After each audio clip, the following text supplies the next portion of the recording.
Oops. Oops. You put that boulder there. Yeah. That boy's following it. So that was about 35 minutes to point 2. Maybe take us a bit more.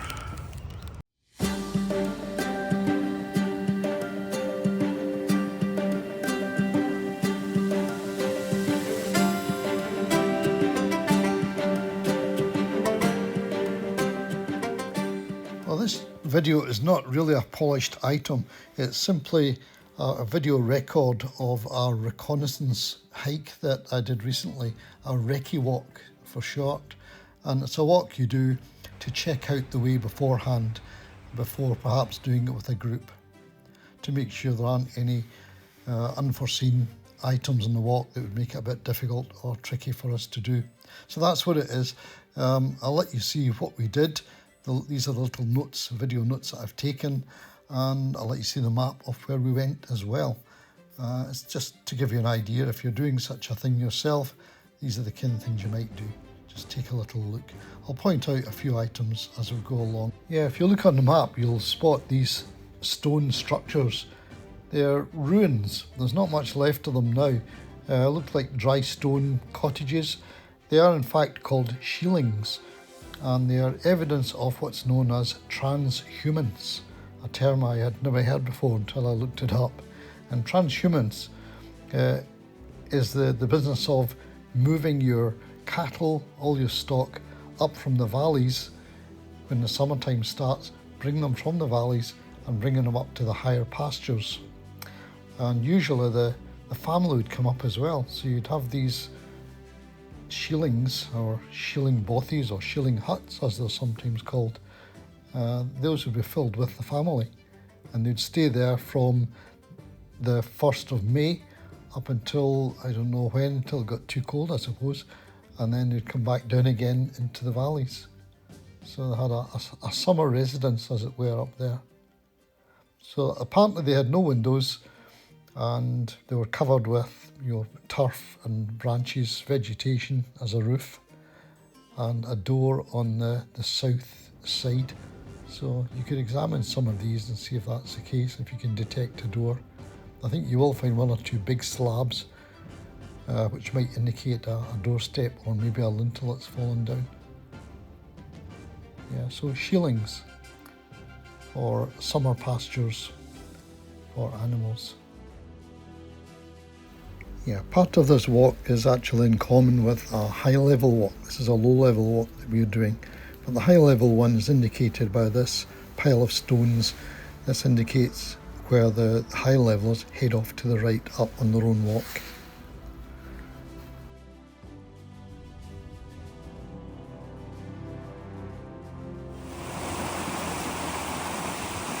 So this bridge, after about 1 hour 10 minutes from the start.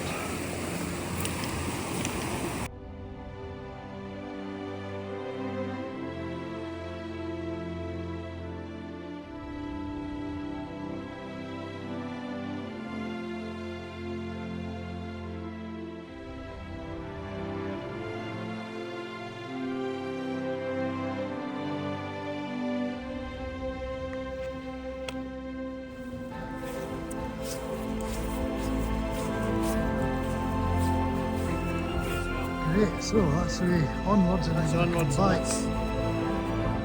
down there, much quicker.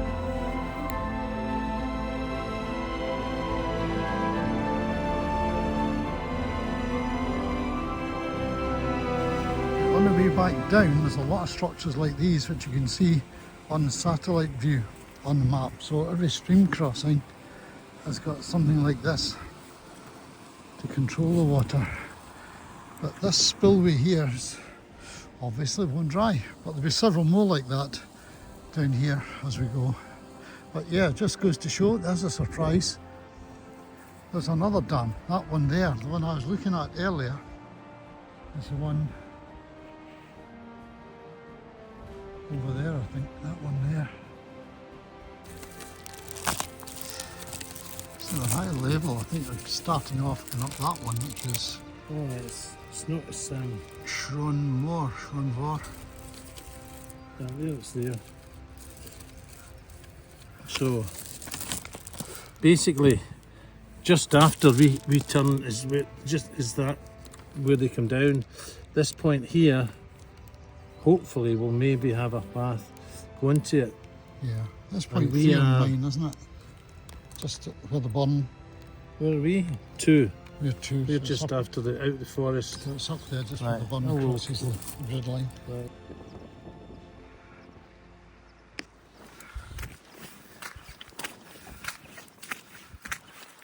Bit wet, that's the only problem today. Good day for gaiters and good waterproof boots. Right, the big dam with the high levelers will come down from up there somewhere. They come straight down the hill. Straight down the hill, right, and as you can see as it is just now, plenty easy crossing bits. Yeah, that pebbly bit. Yeah, yeah, right next to the bottom of the dam. Just there's fine.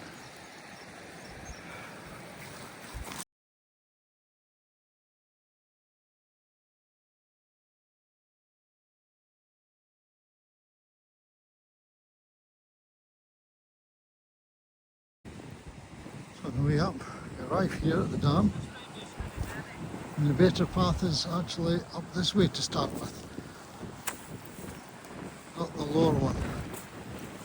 The one that goes up there. Not that one. We did walk a bit more. We walked from the dam towards Loch Nan Cat so that we could actually see it.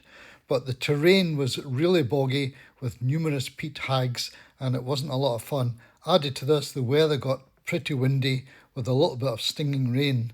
And we decided at that point that going around Loch Nan Cat was not a goer. And because it's so boggy, I'm not sure if that will be suitable for a group anyway. So we made the best of it. We just backtracked to the dam, had lunch and walked back the same way. So yeah, I hope you find that useful. I'll put in 1 or 2 extra bits at the end now, just to outtakes you could call it. So I hope you enjoyed that. I hope you found it useful. Oh, and do have a look at the rest of my channel. You'll find numerous walks, often with maps, and you could perhaps subscribe if it's useful stuff for you. Thanks for looking in. Whoops. Oops. Who put that boulder there?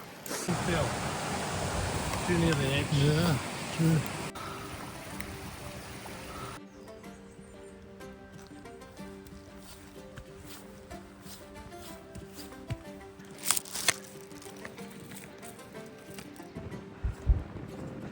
Old cottage or something after 50 minutes from the start. So we're carrying on up here and we'll come from down there.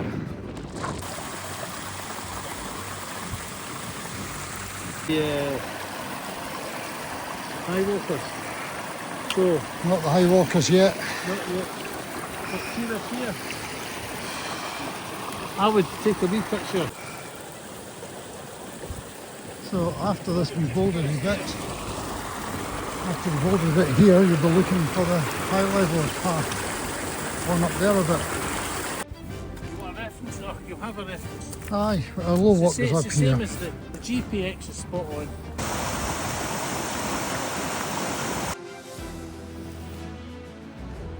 From the bridge, making our way up here. Not that obvious a path at this point. Basically heading up there. And from here you can see the dam. And you'll see that